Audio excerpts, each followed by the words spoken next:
Hi friends, welcome back to my channel. അപ്പോൾ ഇന്ന് നമ്മൾ ഉണ്ടാക്കാൻ പോകുന്നത് വീട്ടിലൊക്കെ ഉണ്ടാകുന്ന മക്രൂണി വെച്ചിട്ടൊരു പായസമാണ്. അപ്പോൾ നമുക്ക് നേരെ വീഡിയോയിലോട്ട് പോകാം. അപ്പോൾ അതിലേക്ക് ആവശ്യമുള്ള സാധനം മക്രൂണിയാണ്. ഇത് വേവിക്കാത്ത മക്രൂണിയാണ്. പിന്നെ നെയ്യ്, ഏലക്കായി ഒരു ഫ്ലേവറിന് വേണ്ടിയിട്ട്, പിന്നെ അണ്ടി മുന്തിരി, പിന്നെ ആവശ്യത്തിലുള്ള പഞ്ചസാര, തേങ്ങാക്കൊത്ത്, പിന്നെ തേങ്ങാപ്പാൽ, പിന്നെ ഒരു കപ്പ് പാൽ, പിന്നെ വേവിച്ച് വെച്ച മക്രോണി, 2 വിസിൽ കുക്കറിൽ വേവിച്ച് വെച്ച മക്രോണി. ഇനി ഗ്യാസ് കത്തിച്ച് അതിലോട്ട് നമുക്ക് നെയ്യ് വയ്ക്കാം.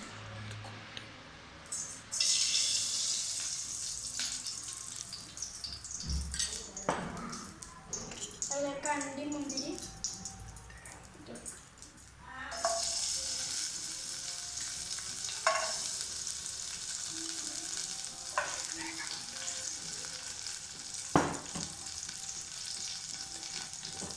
അതിലേക്ക് തേങ്ങാക്കൊത്ത് ഇടയിടും.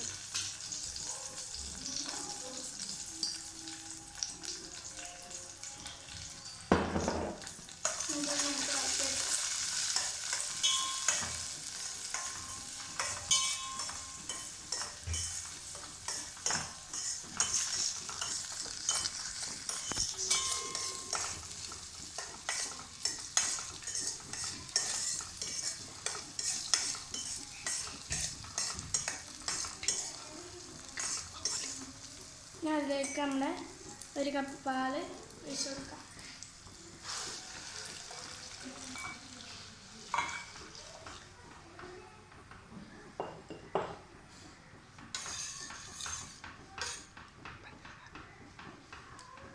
ഇനി പഞ്ചസാര, ആവശ്യത്തിലുള്ള പഞ്ചസാര നമുക്ക് ആഡ് ചെയ്ത് കൊടുക്കാം.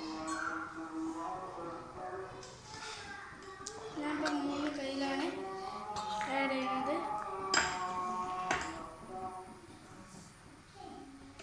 ഇനി നമുക്ക് നല്ലോണം മിക്സ് ചെയ്ത് കൊടുക്കാം.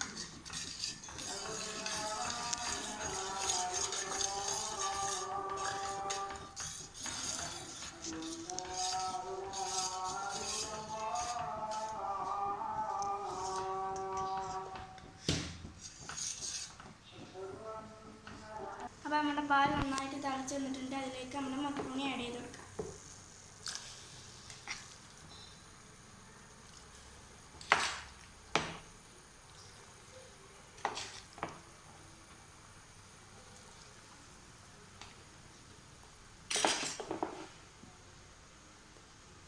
നമുക്ക് നല്ലോണം മിക്സ് ചെയ്ത് കൊടുക്കാം.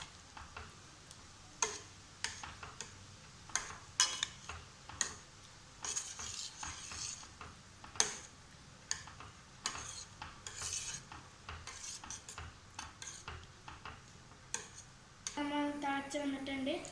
അതിലേക്ക് നമുക്ക് തേങ്ങാപ്പാൽ ആഡ് ചെയ്ത് കൊടുക്കാം.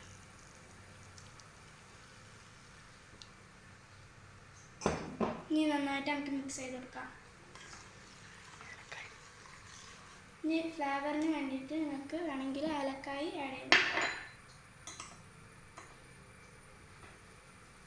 ഇനി നന്നായിട്ട് നമുക്ക് ഒന്നും കൂടി മിക്സ് ചെയ്ത് കൊടുക്കാം. ഫ്രണ്ട്സ്, ഇതിൻ്റെ ഇടയിൽ ഞാനൊരു കാര്യം പറയാൻ വന്നത്, ഞങ്ങളുടെ ചാനൽ ആദ്യമായിട്ട് കാണുകയാണെങ്കിൽ സബ്സ്ക്രൈബ് ചെയ്യുക, അടുത്തുള്ള കുഞ്ഞ് ബെല്ലൈക്കൺ പ്രസ് ചെയ്യുക, പിന്നെ ലൈക്ക് ചെയ്യുക, ഷെയർ ചെയ്യുക. അപ്പോൾ നമ്മൾ പായസം നന്നായിട്ട് തിളച്ച് വന്നിട്ടുണ്ട്. ഇനി നമുക്ക് ഗ്യാസ് ഓഫ് ചെയ്യാം. ഇതൊരു ഗ്ലാസ്സിലേക്ക് സെർവ് ചെയ്യാം. ഫ്രണ്ട്സ്, അപ്പോൾ നമ്മൾ മക്രോണി പായസം ഇവിടെ റെഡിയാണ്. വളരെ ടേസ്റ്റി ആയിട്ട് സിമ്പിളായിട്ട് ഉണ്ടാക്കാൻ പറ്റുന്ന നമ്മുടെ മക്രോണി പായസം. ഇനി അടുത്ത വീഡിയോ ഇടുന്ന വരെ അസ്സലാമു അലൈക്കും, ബൈ ബൈ.